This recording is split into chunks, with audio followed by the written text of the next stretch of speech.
Bonjour, je m'appelle Marie-Josée Lemieux et je vous souhaite la bienvenue à ce nouveau segment de Conseil en bref, votre rendez-vous pour rester informé de l'actualité et de la vie municipale. Aujourd'hui, je vous propose un survol des principaux dossiers, échanges et décisions abordés lors de la séance du Conseil municipal d'Otterburn Park, tenue le 16 mars 2026. Pour amorcer cet épisode, nous vous présentons un extrait du rapport d'activité de la mairesse, Mme Mélanie Villeneuve. Okay. Bonsoir tout le monde, j'espère que vous allez bien. Vous êtes à la séance ordinaire du mois de mars, le 16 mars. Bienvenue, merci d'être là. Dans le fond, on commence toujours par l'adoption de l'ordre du jour, suivi ensuite de ça du rapport mensuel du Conseil. Puis on a la première période de questions. La première période de questions, ça traite sur les éléments à l'ordre du jour. Puis, si jamais vous avez des questions là, qui n'ont pas de lien nécessairement avec l'ordre du jour, c'est possible de les poser à la deuxième période de questions là, à ce moment-là. On aurait l'adoption du jour, adoption de l'ordre du jour avec une modification parce qu'on a oublié là, d'ajouter le 13.1 là, qui est les déboursés comme à l'habitude. Donc, on l'ajoute à 13.1. Si vous êtes d'accord, il me faudrait quelqu'un pour proposer. Je le propose. Parfait. Merci, M. Girard. Quelqu'un pour appuyer? On va l'appuyer. Merci, Mme Thibault. Donc, pour le rapport mensuel du Conseil, je vous dis un petit peu qu'est-ce que, de mon côté, j'ai fait durant le dernier mois, puis ensuite de ça, on fait un petit tour de table. Le 17 février, j'avais une rencontre de la Ville et de nos partenaires en prévision de l'ouverture des bosquets. Donc, ça a été annoncé, je pense, cet après-midi, comme quoi là, on ouvrait là, les sentiers, là, du moins une partie des sentiers dans les bosquets. Vous avez vu par ailleurs que l'entrée sur Mountain View, elle demeure fermée là, parce qu'il y a une portion, en fait, là, quelques mètres là, de l'entrée qui ne nous appartient pas en termes de terrain. Donc, on est en train de regarder qu'est-ce qu'on peut faire par rapport à ça. Là, déjà, ça fait déjà un petit bout qu'on travaille là-dessus. Mais bref, pour l'instant, il y a quand même l'entrée là, sur Spiller qui est ouverte.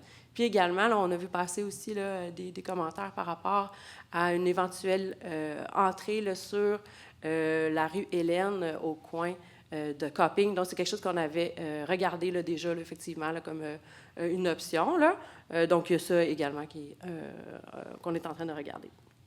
Le 18 février, j'ai participé à un podcast qui était animé par le Centre d'action bénévole de la vallée du Richelieu.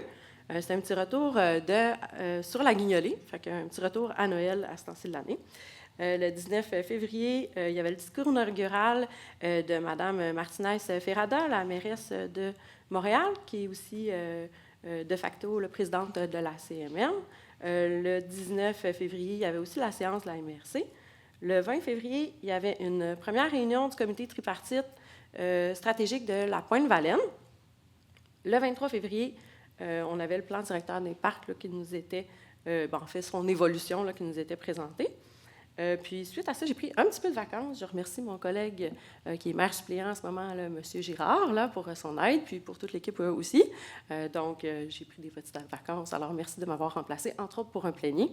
Donc, voilà. Et le 5 mars, j'avais une séance préparatoire à la MRC. Le 9 mars, j'avais le CA des fleurons du Québec. Le 10 mars, un atelier sur la politique du patrimoine. Le 11 mars, il y avait la commission de sécurité, donc on reprend les dossiers, les analyses et tout ça. Le 12 mars, j'avais le CA de l'Office régional d'habitation de la vallée du Richelieu. J'avais aussi le CA de la Régie des incendies. Le 13 mars, j'avais le CA de la RTDM, donc là, beaucoup d'acrostiches, n'est-ce pas? Donc, la RTDM, c'est le regroupement des tables décisionnelles à la Montérégie, puis aussi la table de concertation de la Montérégie, donc auquel j'assistais le 13 mars dernier. Saviez-vous que certaines décisions concernant nos écoles passent par le conseil municipal? Les élus se penchent ici sur la planification des besoins d'espace du Centre de services scolaires des Patriotes, un enjeu lié à la croissance de la population et à l'avenir de nos écoles. Dans la 6.3, on a le projet de planification et des besoins d'espace du Centre de services scolaires des Patriotes. Madame Minier? Merci. Alors, pour vous donner un peu de contexte, en fait, en vertu de la loi sur l'instruction publique, les centres de services scolaires doivent annuellement procéder à un exercice de planification de leurs besoins, des besoins d'ajout d'espace ou de population qui vont fréquenter leurs écoles. Et ça se fait en 3 étapes. En fait, la première étape, c'est le Centre de services collecte des données qui vont être en lien notamment avec des projets résidentiels.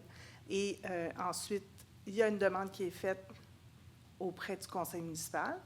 On demande un avis par résolution de planifier ces besoins-là et on consulte également la ville. Donc, c'est un genre de consultation. Il y a une résolution qui est faite par le conseil municipal qui approuve ou refuse la planification finale. C'est un peu ça les étapes. Ensuite, c'est déposé auprès du gouvernement qui doit accepter également ce document. Alors, considérant que les articles 272.2 et suivants de la Loi sur l'instruction publique prévoient un processus par lequel un centre de services scolaires doit annuellement déterminer ses besoins en matière d'immeubles et acquérir aux fins de construire ou d'agrandir une école ou un centre et, le cas échéant, établir un projet de planification des besoins d'espace. Considérant que ce processus prévoit que le centre de services scolaires doit demander l'avis du Conseil des villes et municipalités de son territoire qui sont en tout ou en partie situés dans un secteur à l'intérieur duquel un immeuble à acquérir doit être situé afin de construire ou agrandir une école ou un centre de formation, considérant que le Centre de services scolaires des Patriotes a transmis un tel projet de planification des besoins d'espace le 11 février 2026, considérant que l'article 272.5 de la Loi sur l'instruction publique prévoit que le conseil d'une municipalité locale ou d'une municipalité régionale de comté doit, dans les 45 jours suivant la réception du projet de planification des besoins d'espace, transmettre au centre de services scolaires un avis sur celui-ci. Considérant qu'au terme de ce délai de 45 jours, le Centre de services scolaires des Patriotes procédera à l'adoption de sa planification des besoins d'espace avec ou sans modification et qu'il la transmettra à nouveau aux villes et municipalités afin que le conseil de chacune d'entre elles l'approuve ou la refuse, et considérant que la planification des besoins d'espace sera par la suite transmise au ministre de l'Éducation avec toutes les résolutions reçues des villes et municipalités afin que ce dernier approuve cette planification, après consultation du ministre des Affaires municipales, des régions et de l'occupation du territoire et de tout autre ministre concerné. Alors, tel que proposé par moi, appuyé par... Je ne dis pas ça d'habitude, hein? Non, C'est pas bon. dit. Ça peut venir après. Ah, ça peut venir après. Alors, ça fait le tour. Dans le fond, c'est que le conseil donne avis favorable au sujet du projet de planification des besoins d'espace du centre de services scolaires. Voilà. Ça vous comptez comme ça? Venir avant ça. Ah, oui, effectivement. Donc, ça serait à proposer à ce moment-là, Mme Minier, vous proposiez. Alors, tel que proposé par moi, que le conseil donne un avis favorable au sujet du projet de planification des besoins d'espace du centre de services scolaires des Patriotes. Parfait, merci Mme Minier. Est-ce que quelqu'un veut appuyer? Je l'appuie. Ouh, Monsieur Girard. Donc, c'est bon pour tout le monde? À la suite du bris d'aqueduc survenu sur la rue Mountain View, qui a fortement affecté les citoyens du secteur, le conseil municipal prend acte du dépôt du rapport de la mairesse concernant un contrat accordé en situation de force majeure. À 6.5, on a le dépôt du rapport de la mairesse pour le bris d'aqueduc rue Mountain View. C'est pour un contrat pour cas de force majeure. Donc, est déposé le rapport de moi, Madame la mairesse, Mélanie Villeneuve, qui est daté du 12 mars 2026. C'est concernant le contrat qu'elle a octroyé en vertu de l'article 573.2 de la Loi sur les cités et villes à Excavation d'Arche Inc. pour le montant de 27 965,50 taxes applicables en sus, en raison d'un cas de force majeure dû à un bris d'aqueduc qui est survenu sur la rue Mountain View le 19 février dernier.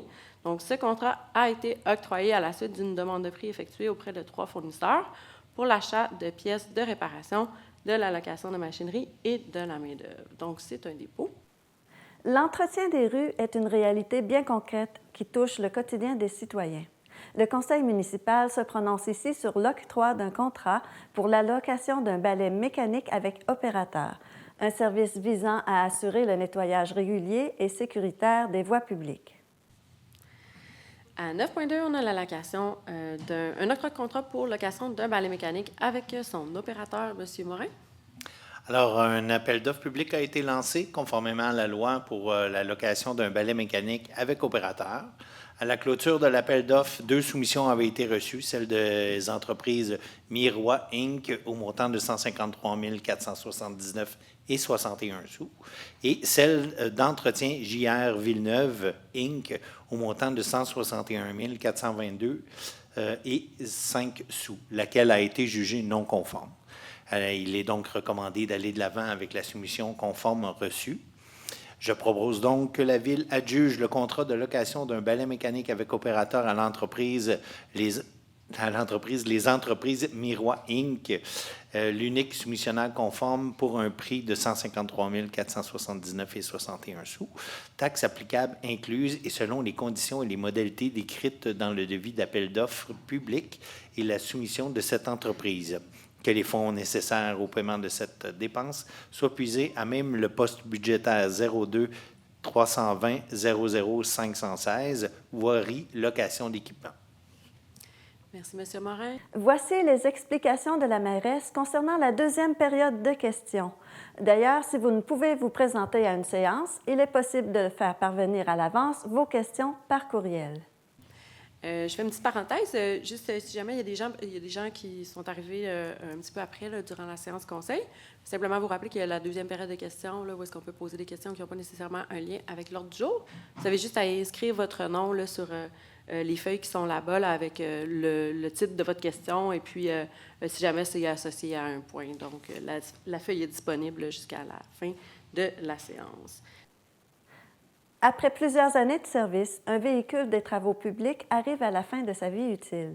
Le conseil municipal autorise sa disposition par enchère publique, à laquelle vous pouvez participer si ce type de véhicule vous intéresse. Donc, à 9.3, on avait à disposition des biens services des travaux publics. Monsieur Girard? Merci beaucoup, Mme la mairesse. Donc, dans ce cas-ci, il s'agit d'un camion F350 qui a eu une vie... c'est un camion de travail, puis il a travaillé, puis il date de 2011. Donc, c'est le temps de l'envoyer à sa retraite, là. Donc, considérant la recommandation formulée par le contremaître dans sa fiche de présentation du 3 mars 2026, il est résolu, tel que proposé par moi-même, Marc Girard-Ranine, que le conseil municipal autorise le service de travaux publics à disposer par enchère publique de la camionnette Ford F350. Je vais passer à travers le NIV, on va pas c'est quand même assez long. Plaqué FHD 3059-1 et que le produit de la vente soit affecté au poste budgétaire cession d'actifs. Merci, M. Girard. Est-ce que quelqu'un pourra appuyer? Je l'appuie. Merci, M. Morin. Vous vous questionnez sur la façon dont la Ville peut réduire son empreinte environnementale et moderniser ses pratiques. Le conseil municipal se penche ici sur une étude subventionnée qui permettra d'évaluer comment les véhicules municipaux pourraient graduellement passer à l'électrique en fonction des besoins réels, des usages quotidiens et des infrastructures nécessaires. À 9.4, on a une demande de subvention au Fonds municipal vert. Monsieur Turcotte? Oui, merci. Donc, ce serait ici là, pour une étude qui est subventionnée par la Fédération canadienne des municipalités. Ce serait pour faire l'analyse de la flotte de véhicules municipaux pour un potentiel d'électrification, l'évaluation des besoins opérationnels des différents services municipaux, la révision des infrastructures électriques existantes, l'identification des emplacements optimaux pour l'implantation de bornes de recharge et la planification des investissements nécessaires.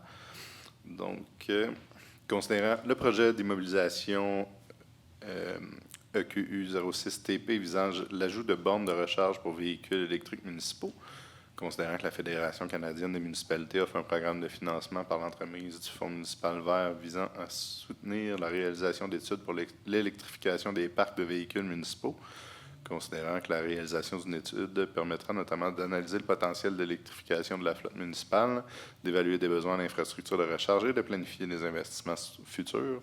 Je propose que le conseil municipal autorise Mme Sophie-Christine Brideau, chargée de projet, à préparer et déposer tous les documents nécessaires pour demander une subvention auprès du Fonds municipal vert de la Fédération canadienne des municipalités dans le cadre du programme études électrification des parcs de véhicules municipaux. Que la Ville s'engage à assumer sa part des coûts admissibles liés à la réalisation de l'étude conformément aux modalités du programme. Que le conseil municipal autorise le chef de division affaires juridiques et greffier ou la directrice générale à signer tout document requis dans le cadre de cette demande. Merci, M. Turcotte. Quelqu'un pour appuyer? Je l'appuie. Parfait. Merci, Mme Thibault. La gestion rigoureuse et transparente des finances municipales fait partie intégrante du travail du Conseil. Les élus approuvent ici les déboursés effectués par la Ville pour la période visée, une étape essentielle pour assurer un suivi clair et responsable des dépenses municipales. Donc, à 13.1, on a l'acceptation des déboursés. Monsieur Girard. Merci beaucoup, Madame la mairesse. Elle était tannée de m'entendre parler. C'est correct. Donc, comme à tous les mois, on fait le dépôt des déboursés de la Ville. Donc, considérant que la chef de division de finances et trésorière soumet le registre des déboursés à l'approbation du conseil municipal, il est proposé tel que... excuse.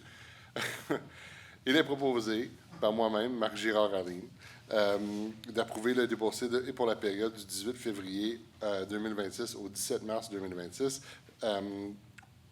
pour un montant total de 1 302 528 $96.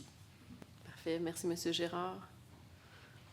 Parfait. Quelqu'un pour appuyer? Je l'appuie. Parfait. Merci, Monsieur Urtubise. 2 citoyens interviennent au sujet de la taxation des terrains vacants, un enjeu qui soulève des questions quant à l'application des règles fiscales. Ça concerne une taxation sur les terrains vagues. Oui, exactement. Parfait. Vous pouvez aller au micro. Je vois effectivement que le lutrin n'est peut-être pas à la bonne place. Là, je m'excuse. Parfait. Donc, Sophie Gauvreau, je demeure dans le bout des Patriotes, mais on a fait l'acquisition d'une maison 374 Connote en mai 2025. On a fait des démarches. En tout cas, je pense que vous êtes un peu au courant. Ma question, dans le fond, s'applique davantage aux terrains vagues. Qu'est-ce que c'est un terrain vague pour avoir fait des demandes au niveau de la Ville? Je suis rendue ici parce que personne ne pouvait vraiment me répondre. Puis, l'autre chose, c'est que le terrain vague est imposé à un niveau de 380 %, si on peut dire. Je sais qu'on va dire, au niveau de la loi, on dit que les villes peuvent se permettre de faire une imposition 4 fois plus élevée que la valeur au niveau du résidentiel. Ici, à Otterburn, on est à 3,80. Dans le fond, le pourcentage, là, c'est 3,80 plus cher. Ça l'a descendu à 3, par exemple, depuis cette année. Là, non, je l'ai calculé. Il était à 4 oui. Et maintenant, il est à 3,8. Oui, on fera les vérifications. Bien, je l'ai calculé par oui. rapport à... Ah, OK. On m'a envoyé un joli compte pour faire un ajustement. Oui, Nous, c'est ça, c'est fond, rétroactif. Effectivement, je devine que c'est le taux de taxation de l'année précédente à ce moment-là. Là. C'est possible. Mais bien, moi, dans le fond, ce que je veux dire, c'est que j'ai acheté une maison qu'on avait l'intention de rénover. On l'a démolie. Donc, j'ai obtenu un permis de démolition ainsi qu'un permis de construction à la même date, le 24 septembre. Okay? J'ai eu les 2 permis au même moment.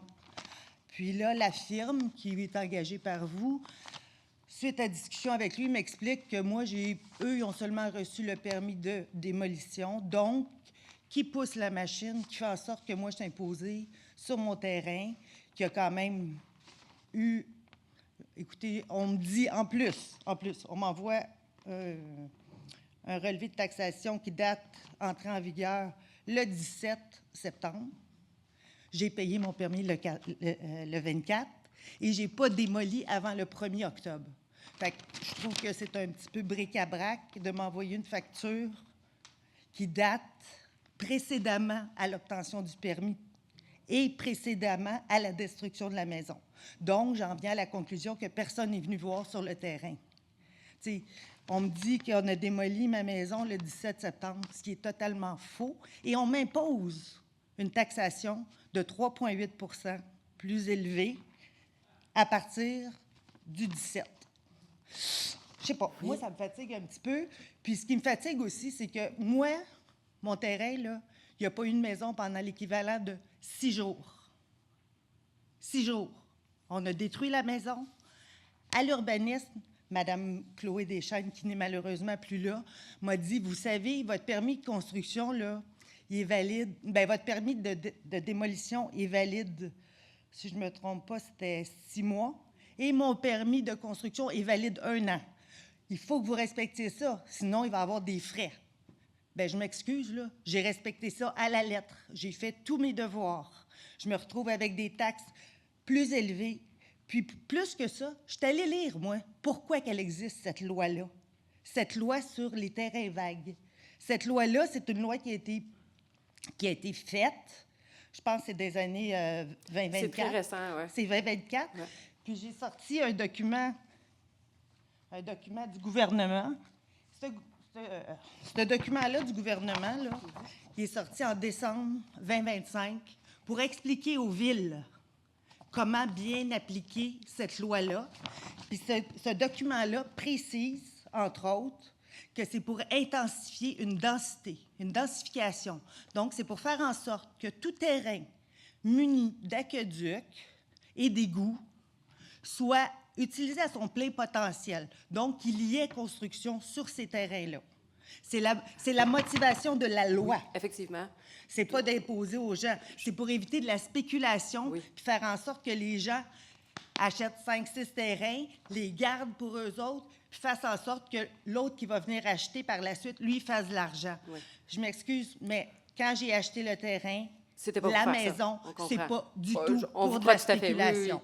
Oui, on vous Non, croit mais, tout à fait. mais Je trouve comprends ça la un peu. frustration. Vous savez, vos permis ne sont pas donnés, OK. vos terrains ne sont pas donnés. Puis je pense que, je ne ferai pas pleurer personne, là, mais on est tous dans une situation où tout augmente. Oui. Puis j'ai l'impression qu'on m'extorque. J'ai l'impression que d'imposer ça, à moi, c'est de triple dipper. Oui. Parfait. Je trouve ça insultant. Merci, Mme Gauvreau. On en a discuté quand même un petit bout là, avec mes collègues que vous avez rencontrés déjà, là, je pense, Mme Minier, c'est bien ça. Donc, elle nous a expliqué la situation. C'est super complexe, là, on va se le dire. Là. Puis, tu sais, au niveau des évaluations municipales, c'est pas le conseil, c'est pas la ville non plus là, qui fait ça. Là. C'est vraiment la firme qui est indépendante. Puis nous, normalement, on n'a pas des yeux là-dessus. Là. Je suis Donc, d'accord juste... avec... Je m'excuse, je ne Oui. veux pas vous couper la parole. Oui. Je suis d'accord avec vous que c'est pas vous, peut-être, qui faites la loi, mais c'est vous qui pouvez et qui décidez du taux d'imposition. Tout à fait. Donc là, c'est pour ça qu'on va refaire la vérification, mais je suis pas mal certaine qu'on l'a redescendu à 3 cette année parce qu'effectivement, on avait plusieurs situations parce qu'il y a des autoconstructeurs parce qu'ils nous disaient, bien, tu sais, ça s'applique à nous, mais ça ne devrait pas. Puis on comprend effectivement, ça ne répond pas à l'essence de ce qui est souhaité avec la loi. Puis ça, on le comprend. En même temps, vous comprendrez qu'il y a dans des situations où est-ce que ça s'applique aussi très bien. Puis, comme ville, on en profite tous, là, c'est-à-dire que, on profite effectivement on en a des terrains là, où est-ce qu'ils sont pas développés en ce moment, puis pourtant, il y a des permis qui ont été émis, puis ils sont toujours pas développés, là. Donc, c'est ça, on essaie d'arbitrer ça, là, puis c'est pas évident. Fait qu'on l'a fait en descendant à 3. Maintenant, est-ce qu'on peut faire d'autres choses? On va les évaluer. Mais simplement pour dire que c'est quand même très, très, très complexe. Puis les outils qu'on a, les mécanismes qu'on a pour venir peut-être faire une différence entre ceux qui sont autoconstructeurs puis les promoteurs sur lesquels on veut imposer cette loi-là, là, donc cette possibilité-là qu'on a d'aller chercher plus de sous dans les situations où est-ce qu'au lieu de finalement se séparer une facture, bien, effectivement, dans certaines situations, c'est bien de pouvoir l'imposer comme ça, mais on comprend que ça ne remplit pas votre objectif, puis on entend bien ça, puis si vous n'êtes pas la première non plus à le mentionner. Là. Donc, on va continuer à regarder ça là, de notre côté. On va se réunir là, prochainement dans le prochain mois pour d'autres pléniers. On va essayer d'introduire ce sujet-là dans le prochain mois. Puis si jamais on n'est pas capable, là, on regardera là, pour vous tenir au courant là, du développement de tout ça. Ça fait que dans le fond, moi, je continue à payer mes taxes. Bien, pour l'instant, la mécanique, c'est ça, on ne l'a pas là, pour l'instant. Là. Donc, par contre, comme je vous dis, depuis janvier, c'est à 3. Là. Puis parmi toutes les villes qui utilisent la même mécanique... Ça n'a pas été fait là-dessus. C'est ça. Là, il y a peut-être un détail que je ne sais pas trop pour le moment. Là, puis on pourra peut-être regarder rapidement, là, voir si je comprends. Là, mais c'est sûr qu'au niveau de la taxation, à la ville, ils sont mieux placés pour répondre là, aux nouveaux détails et tout ça. Donc, ou vous référez aux bonnes personnes, soit l'évaluateur. C'est bon? Merci, Mme Gauvreau. On a M. Soucy. Et ça regarde les terrains vagues là, également. Bonjour. Bonsoir. Comme ma mère un peu a dit, oui, on est de famille. En fait, on décide de déménager ensemble, nous, dans notre famille. Moi, en fait, puis ma jeune famille, on s'est acquis un terrain, en fait, dans le domaine des Patriotes. Fait que c'est pas mal la même chose, je vous dirais. Ça a été assez laborieux là, au niveau de tout ce qui est la logistique avec la ville, les différents permis qu'on a acquis. On a par contre eu notre permis de construction en octobre 2025. Sur votre permis de construction, c'est indiqué qu'on a une période d'1 an. Un peu comme ce que ma mère a essayé de vous dire. Quand on a rencontré les gens au niveau de l'urbanisme, je comprends que ce n'est pas vous directement. Par contre, ça reste que c'est les employés de la ville. Puis quand on fait affaire avec des employés de la ville, on s'attend à ce que ce qu'ils nous disent, ça soit du cash, d'une certaine façon. Puis quand on s'est fait dire, là, initialement, n'hésitez pas, vous devez construire votre permis de construction, votre maison, dans les délais d'1 an, sans quoi votre terrain va être jugé vague. Et à ce moment-là, vous allez avoir une surtaxe qui n'est pas 3,8, mais qui est 380 %. Puis je vous confirme que c'est encore ça. Ayant reçu mon nouveau en fait, là, avis de taxation pour l'année 2026, On parle d'une augmentation de 380 %, c'est environ 4 000 $ de plus que je paye pour la prochaine année, alors que j'ai toujours pas construit ma maison, en plus d'avoir payé pratiquement 3 000 $ de permis, avec une jeune famille. Moi, je désire venir à Ottoburn Park. Je trouve que le projet des Patriotes, c'est un super de beau projet. Par contre, dans cette phase-là, vous avez 52 terrains d'unifamilial qui vont être construits. Puis je trouve que c'est tirer dans le pied de vos futurs citoyens. Puis en fait, moi, c'est juste ma question, c'est juste de prendre ça en considération. Tu sais, je veux dire, je comprends que oui, ça va vous donner de l'argent.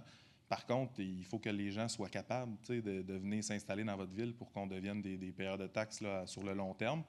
Fait que c'est peut-être juste un peu comme ce que ma mère elle a expliqué. Cette loi-là est nouvelle, c'est une nouvelle législation.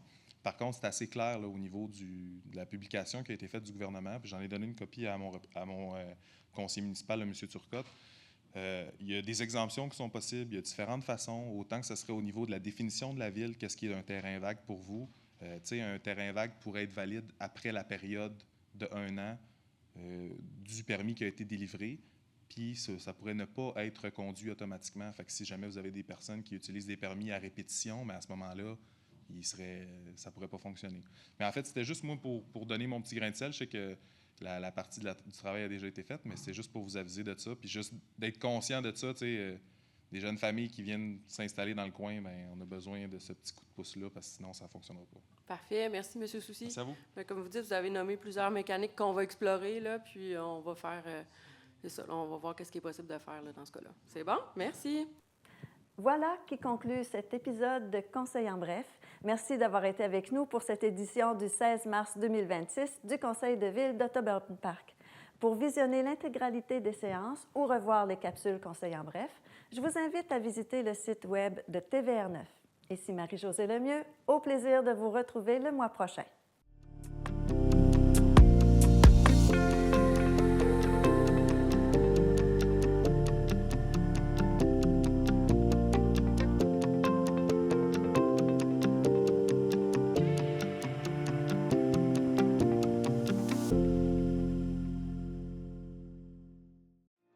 À chaque jour dans ma vallée, je fais des choix qui me ressemblent, qui nous rassemblent. À 2 pas de tout ce dont j'ai besoin, je vais à la rencontre de ceux qui prennent soin de moi. Je plonge au cœur de la culture locale, de ses saveurs et de ses couleurs qui me transportent. À chaque jour, j'investis dans la vallée du Richelieu parce que choisir local, c'est gagnant.